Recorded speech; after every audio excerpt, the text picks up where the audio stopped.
ഇപ്പം മുല്ലപ്പെരിയാറിൻ്റെ ഒരു വിഷയത്തിലാണ് ഞാൻ സംസാരിക്കുന്നത്. നമ്മളെ തമിഴ്നാട് സർക്കാർ വിജയ് ഒരു പ്രഖ്യാപനം പറഞ്ഞിട്ടില്ലേ, മുല്ലപ്പെരിയാറിൽ പുതിയ ഡാം കെട്ടാം. അതായത് തമിഴ്നാട് സർക്കാർ കെട്ടാം.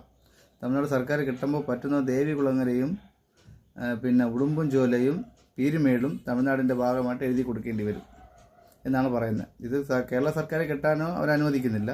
അപ്പോൾ തമിഴ്നാട് സർക്കാർ കെട്ടാനോ നമ്മൾ ഇങ്ങനെ സ്ഥലങ്ങൾ കൊടുക്കണമെന്ന്. ഇതൊരിക്കൽ മുമ്പ് ഇതുപോലെയാണ് സംഭവിച്ചത്. കന്യാകുമാരി കേരളത്തിൻ്റെ ഭാഗമായിരുന്നു, ഇപ്പോൾ തമിഴ്നാടിൻ്റെ ഭാഗമായി. ഇതുപോലെ മുമ്പ് എന്താ കൊടുത്താണ് എഴുതി. അതുപോലെ അടുത്തും ഈ 2-3 സ്ഥലങ്ങളാണ് ചോദിക്കുന്നത്.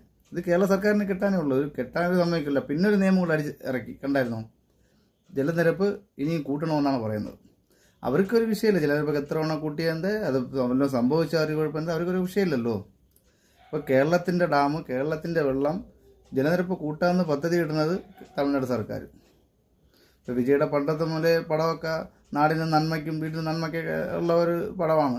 പക്ഷേ ഇതിപ്പം നമുക്കൊരു ദോഷമായിട്ടാണ് പറഞ്ഞത്. കാരണം വേറൊരു നിയമം നിങ്ങൾ അറിഞ്ഞാണല്ലോ, മണ്ണ് ചല്ലി സിമൻറ്റും ഒന്നും തമിഴ്നാട് ബോർഡർ വിട്ട് കേരളത്തോട്ട് വരാൻ പാടില്ല എന്നൊരു നിയമം ഇറക്കി.